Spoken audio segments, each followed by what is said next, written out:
इस धरा पर जब जब मेवाड़ के वीर शिरोमणि महाराणा प्रताप का नाम लिया जाएगा, तब तब भील राणा पुंजा को भी याद किया जाएगा। जी हाँ, भील राणा पुंजा। आज के इतिहास में जानते हैं भील राणा पुंजा। Famous stories of the world में आपका स्वागत है। देखिए, जब 1526 में मुगलों का भारत पर अधिकार हो गया था, तो मुगल लगातार अपने प्रभाव क्षेत्र को बढ़ाते जा रहे थे। बाबर के पश्चात हुमायूं शासक बने, लेकिन उनको शेर शाह सूरी ने भारत से खदेड़ दिया। 15 साल का निर्वासित जीवन बिताकर वो वापस आए और उसके बाद 1556 में शासक बने बाबर के पोते मुगल शासक अकबर, जिन्होंने अपने राज्य विस्तार को बखूबी खूब बढ़ाया। और उनका अब संघर्ष राजस्थान की रियासतों से हुआ, और उन्हीं राजस्थान की रियासतों में मेवाड़ भी संघर्ष करने वाली सबसे प्रमुख रियासत थी। देखिए, जैसे जैसे मुगलों का प्रभाव क्षेत्र बढ़ता चला गया, वैसे वैसे ही राजस्थान के कई रजवाड़ों ने मुगलों के सामने घुटने टेक दिए। मारवाड़, आमेर, जैसलमेर जैसी अनेक रियासतें इनके सामने घुटने टेक चुकी थी, और तो और वैवाहिक संबंध भी स्थापित कर चुकी थी। लेकिन मेवाड़ मेवाड़ एक ऐसा क्षेत्र जिसके रग रग के अंदर, जिसके कण कण के अंदर स्वतंत्रता की आग दहक रही थी। वो किसी भी रूप में अकबर के सामने अपने आप को झुकाने के लिए तैयार नहीं था, और मेवाड़ की धरा ने अकबर के साथ संघर्ष का रास्ता चुना। और ये संघर्ष हुआ मेवाड़ के महाराणा उदय सिंह के साथ। मेवाड़ के महाराणा उदय सिंह ने 1559 में उदयपुर की स्थापना की थी, और वह परिवार सहित उदयपुर आ बसे थे। और ये क्षेत्र भीलों से भरा हुआ था। और यहीं पर महाराणा प्रताप, जो कि कुंवर महाराणा प्रताप थे, उदय सिंह के पुत्र थे, भीलों के संपर्क में आए, और भीलों के साथ ही उनका ये शुरुआती जीवन व्यतीत हुआ। और भील प्यार से राणा प्रताप को कीका कहा करते थे, क्योंकि भील अपने छोटे बच्चों को कीका ही संबोधित करते थे। उन्हीं भीलों के साथ पलकर बड़े हुए थे महाराणा प्रताप, और उन्हीं भीलों की वीरता को वो बहुत अच्छी तरह से जानते थे। कालांतर में जब महाराणा प्रताप मेवाड़ के शासक बने, और शासक बनने के पश्चात जब उनका सामना अकबर से हुआ, तब उन्होंने भी इस भील जाति का प्रमुख सहयोग प्राप्त किया था।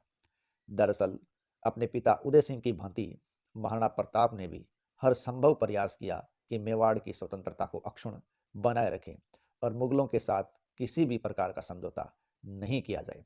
और अपने मेवाड़ की धरा को इसी प्रकार स्वतंत्र बनाए रखने के लिए उन्होंने भौमट के राजा राणा भील पुंजा से सहायता मांगी। ये देखिए, उस समय भौमट के राणा पुंजा इतने यशस्वी थे कि जिस वक्त महाराणा प्रताप ने उनसे सहायता मांगी थी, उसी वक्त अकबर के सेनापति के द्वारा भी उससे सहायता मांगी गई थी। और राणा भील ने महाराणा प्रताप का साथ दिया, और हल्दी घाटी के युद्ध में ऐसा अविस्मरणीय साथ दिया कि इतिहास उनको युगों युगों तक याद करेगा। तो चलिए आज जानते हैं उसी राणा पुंजा के पूरा इतिहास को खंगालते हैं। भौमट के राजा, मेवाड़ धरा के रक्षक, भील समाज की शान, गुरिल्ला युद्ध पत्ति का वीर योद्धा राणा पुंजा। देखिए, राणा पुंजा ऐसा वीर नायक जिसके पराक्रम से उस वक्त दुश्मन भी थर थर कांपा करते थे। वीर शिरोमणि महाराणा प्रताप का उन्होंने बखूबी हल्दी घाटी के संघर्ष में साथ दिया था। जब महाराणा प्रताप ने सहायता मांगी, मुगल भी सहायता मांग रहे थे, लेकिन महाराणा प्रताप ने स्थिति को संभाल कर अपने पूर्वज बप्पा रावल की तलवार उनको भेंट की, और ये इस बात का प्रतीक थी कि बप्पा रावल को भी भीलों ने सहयोग दिया था। इसी बात के कारण राणा पुंजा ने मेवाड़ की सहायता की थी। राणा पुंजा भील का जन्म 16वीं शताब्दी में राजस्थान के मेरपुर नामक स्थान पर हुआ था, और इनके पिता का नाम दूदा होलंकी था, और इनकी माता का नाम केहरी बाई था। राणा पुंजा बचपन से ही बड़े ही वीर और पराक्रमी शासक थे, या यूं कहे व्यक्ति थे। इन्हें अपने पिता की मृत्यु के पश्चात मात्र 14 वर्ष की आयु में ही मेरपुर गांव का मुखिया बना दिया गया था, और यह उनके जीवन की पहली परीक्षा थी। राणा पुंजा अपने जीवन काल के अंदर ही काफ़ी प्रसिद्ध हो चुके थे, क्योंकि उन्होंने एक आदमखोर शेर को भी बंदी बनाने में सफलता प्राप्त कर ली थी।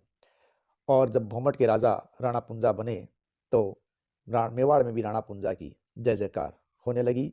दरअसल भौमट अरावली की पहाड़ियों में था, जो आज भी राणा पुंजा की वीरता और उसके सोहर्द का प्रतीक है।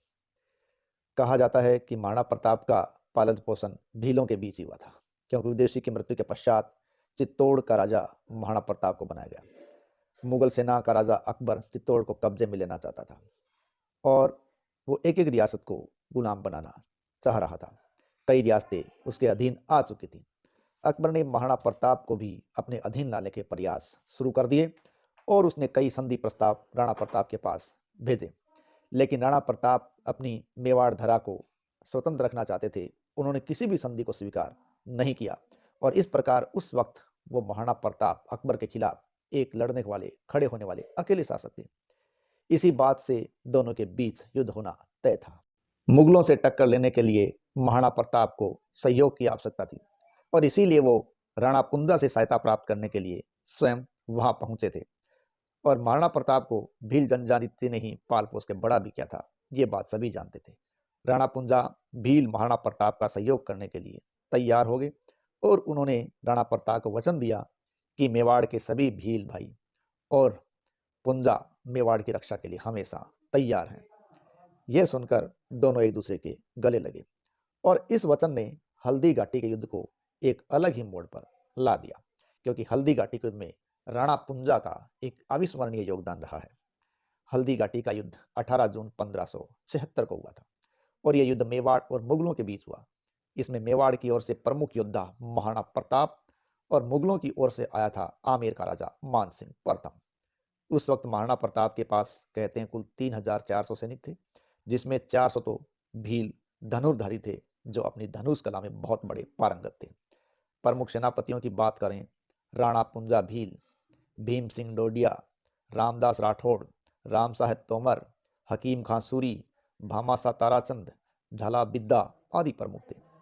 और मान सिंह के सेनापतियों में सैयद अहमद खान, सैयद हासिम बरहा, जगन्नाथ कछवा, गयासुद्दीन, अली आसफ खान, माधो सिंह कछवा, मुल्ला काजी आदि और भी बहुत से लोग थे और जिनके साथ लगभग 5000 से 10,000 की सेना मानी गई थी।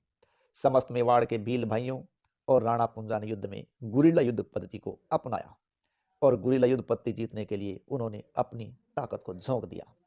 भीलों की इस भयानक शक्ति से मुगल भी डरकर भागने लगे थे, क्योंकि 400 धनुर्धारी भीलों के तीर सीधे उनके सीने को छलनी कर रहे थे और राणा पुंजा का जो यशस्वी नेतृत्व था वो देखते ही बंद रहा था। भीलों ने अपने तीर की नोक पर जहर लगाया हुआ था, जिससे मुगल सेना की मृत्यु निश्चित थी। इस प्रकार महाराणा प्रताप और राणा पुंजा भील ने अपने सहयोगी दल भील जनजाति की बदौलत हल्दी घाटी के युद्ध में एक ऐसा कौशल दिखाया जिसकी मिसाल सदियों तक दी जाती है और भील पुंजा को राणा की उपाधि दी गई। हालांकि इसके बारे में काफी संशय है कैसे किसने दी थी। हल्दी घाटी के युद्ध में महाराणा प्रताप का साथ राणा पुंजा भील ने बखूबी दिया, इसलिए महाराणा प्रताप ने हल्दी घाटी के युद्ध के बाद राणा पुंजा द्वारा दिए गए योगदान को प्रमाणिकता देने के लिए ही मेवाड़ में एक और राजपूत होने का संदेश दिया और राणा पुंजा भील को राणा की उपाधि दी गई। बाद में उन्हें राणा पुंजा भील के नाम से ही जाना गया। राणा पुंजा भील राजपूत थे या भील, ये भी संशय होता रहता है। दुहासुल होलंकी राणा पुंजा के पिता मुख्य रूप से भील थे, इसलिए राणा पुंजा को भील का राजा बनाया गया था। भीलों का राजा उनका क्षेत्र था भौमठ और ये भीलों के बीच ही पले बड़े थे। इन्हें राजपूत की पदवी मिली थी, जिसमें इनके नाम के आगे राणा लगाया जाता था, इस कारण ये राजपूत कहे जाते थे। इस प्रकार राणा पुंजा को राणा पुंजा भील की पदवी से नवाजा गया था, जिन्होंने मेवाड़ की रक्षा के लिए अपनी अंतिम ताकत भी लगा दी थी, लेकिन मेवाड़ को मुगलों के हवाले कदापि नहीं किया और मेवाड़ को बचा के रखने में अपना पूरा योगदान दिया। और आज भी राणा पुंजा मेवाड़ के हर एक भील के दिल में जिंदा है। भीलों ने जब महाराणा प्रताप को साथ देने का वचन कर दिया तो मुगलों के लिए एक खलबली मच गई, क्योंकि ऐसा माना जाता है कि मान सिंह भीलों के साथ पहले भी हार चुका था, क्योंकि मुगल सेना है वो कभी भी गुरिल्ला युद्ध पद्धति के लायक नहीं रही थी। अब ऐसी स्थिति के अंदर भीलों का आना मुगलों के लिए बहुत बड़ी मुश्किल था, इसलिए युद्ध से पहले मांडलगढ़ किले के अंदर मान सिंह ने मुगलों की सेना को गुरिल्ला युद्ध पद्धति के रूप में थोड़ा तैयार किया था, लेकिन मुगलों की ये तैयारी भीलों के सामने कुछ भी नहीं थी, क्योंकि भील इस कण कण से वाकिफ थे और उनकी वो एक युद्ध कला जो धनुर्धारी युद्ध कला थी वो विरासत में मिली हुई कला थी, जो आज की एक बार की अभ्यास पर बहुत भारी पड़ने वाली थी। जून में होने वाले, भीषण गर्मी में होने वाले इस युद्ध में एक मेवाड़ की टुकड़ी का नेतृत्व राणा पुंजा भील के हाथों में था, लेकिन भील दो भागों में बंटे हुए थे। एक का नेतृत्व राणा पुंजा कर रहे थे, तो वहीं दूसरी एक टुकड़ी अलग थी। एक मैदानी क्षेत्र में तलवार भालों से लड़ रही थी, तो एक टुकड़ी तीरों के द्वारा पहाड़ी क्षेत्र से संघर्ष कर रही थी, और दोनों ही अपने अपने पूरे जोश में थे और मुगलों के लिए उनके हौस उड़ा रहे थे। हल्दी घाटी के इस युद्ध में मुगलों और मेवाड़ में एक अंतर था। जहां मुगल एक नए क्षेत्र को कब्जा करने के लिए प्रयास कर रहे थे, वहीं मेवाड़ के लोग अपनी मातृभूमि को स्वतंत्र बनाए रखने के लिए सर्वस्व न्यौछावर करने के लिए तैयार बैठे थे। सुबह सुबह ही जल्दी युद्ध शुरू हो गया और पहले ही प्रहार के अंदर मेवाड़ की भील सेना और मेवाड़ की अन्य सेनाएं मुगलों पर भारी पड़ चुकी थी। राणा पुंजा के नेतृत्व में भील गुरिल्ला युद्ध पद्धति का सहारा ले रहे थे, और ये मुगलों के लिए कष्टदायक था, और तीरों की बरसात ने मुगलों के दांत खट्टे कर दिए और मुगल सेना तितर बितर होने लगी, क्योंकि राणा पुंजा के सिपाही अपने आप को बलिदान करने ही आए थे। इस प्रकार का जोश उनमें था। जब मुगल सेना तितर बितर होने लगी, तो एक बार की मुगल सेना नायक आसफ खान ने स्थिति को थोड़ा संभाला और उसने वापस अपनी सेना को थोड़ा इकट्ठा किया और युद्ध को आगे बढ़ाया। इस युद्ध का एक विशेष पहलू था महाराणा प्रताप और बहलोल लोधी। बहलोल लोधी एक मुगल सेना का प्रमुख योद्धा था, और महाराणा प्रताप ने इस युद्ध के अंदर बहलोल लोधी को उसके घोड़े सहित दो भागों में चीर दिया था। लेकिन उस समय स्थिति बदल गई जब महाराणा प्रताप ने मान सिंह पर हमला किया। दरअसल महाराणा प्रताप के घोड़े चेतक पर आगे हाथी की सूंड लगाई थी, जिसके कारण हाथी भ्रमित रहे, और मान सिंह जो हाथी पर थे, उन पर जब भाले से महाराणा प्रताप ने प्रहार किया, तो महाराणा प्रताप के घोड़े चेतक ने अपने आगे वाले दोनों पैर हाथी की सूंड पर टिका दिए। लेकिन हाथी पर जब वो चेतक के पैर टिके, उस वक्त हाथी के नीचे सूंड में बंधा हुआ धारदार हथियार या खंजर वो चेतक के पैरों पर लगा और उसके पैरों में जख्मी हो गए थे। महाराणा प्रताप ने जब भाले का प्रहार किया, तो मान सिंह होदे में नीचे झुक गए और हाथी चलाने वाले मल्हार को ये भाला लग गया। लेकिन उसी समय मुगली सेना ने आकर चारों तरफ से महाराणा प्रताप को घेर लिया था। ठीक इसी समय राणा पुंजा ने स्थिति को संभाला और उन्होंने एक तीर मारा, जो कि मान सिंह के हाथी को मारा। मान सिंह का हाथी तीर लगते ही तिल मिला उठा, और महाराणा प्रताप को मौका मिल गया, क्योंकि मान सिंह का हाथी तिल मिलाने से मान सिंह अपने हाथी को काबू में करने का प्रयास करने लगे और वो तितर बितर होने लगे, और ऐसी स्थिति के अंदर घायल चेतकी महाराणा प्रताप को वहां से भगा ले जाने में कामयाब हो गया। इस युद्ध ने महाराणा प्रताप के प्रिय घोड़े चेतक को गंवा दिया, और साथ ही साथ झाला विद्या ने भी अपना बलिदान दे दिया था। माना जाता है इस संघर्ष के पश्चात 4 महीने तक मान सिंह उन इलाकों के अंदर महाराणा प्रताप को ढूंढता रहा, लेकिन राणा पुंजा के भील हर संभव प्रयास करते, मुगलों को गुरिल्ला युद्ध पथ से छकाते और महाराणा प्रताप की रक्षा करने में कामयाब हो रहे थे। इसी भीलों के सहायता के कारण कहा जाता है कि महाराणा प्रताप अपने खोए हुए क्षेत्र को वापस प्राप्त करने में भी कामयाब रहा था, क्योंकि राणा पुंजा और उसके भील साथियों ने हर संभव प्रयास किया था। यहाँ सारी व्यवस्था इस समय हल्दी घाटी के बाद भीलों के द्वारा महाराणा प्रताप के लिए की गई थी, और इसी बात को ध्यान में रखते हुए महाराणा प्रताप ने बाद में अपनी अस्थायी राजधानी चावंड को बनाया था, क्योंकि चावंड वो क्षेत्र था जहाँ भीलों की आबादी बहुत ज़्यादा थी, और महाराणा प्रताप ने कभी भी भीलों के योगदान को नहीं भुलाया, और यही वजह है कि मेवाड़ के झंडे के राज चिन्ह में भील को आज भी स्थान दिया गया है। तो ऐसा था वीर योद्धा राणा पुंजा, जिसने अपने त्याग और बलिदान से मेवाड़ के कण कण में, मेवाड़ के हर भील के दिल में अपनी जगह बना ली, और आज भी भीलों के दिलों में वो जिंदा है, राणा भील पुंजा।